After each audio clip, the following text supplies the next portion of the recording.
Hello mga idol.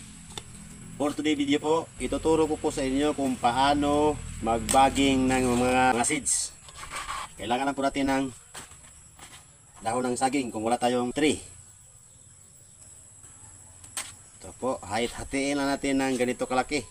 Pagkatapos, kailangan natin ng tukog. Tukog sa lubig, ganito lang. So ito mga idol.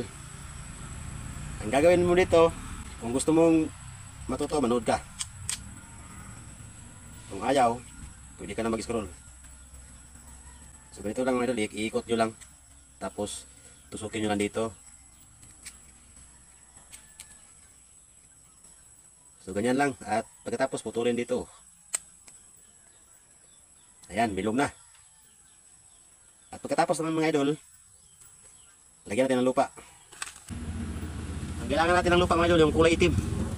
Lagyan natin dito sa bangag.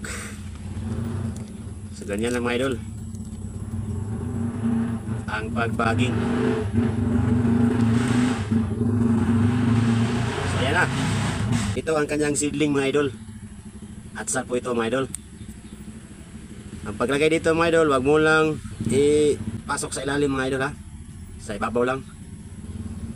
Dito lang lagay mga idol. So muna ito ang sample mga idol. Pag after nagmapila ka adlaw, muna na yung resulta mga idol. No? Ang atsal, tulok na siya.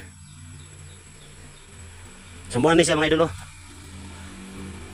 At yun mga idol, maraming salamat sa iyong panonood. At kung nakatulong ang video, pakishare. Salamat.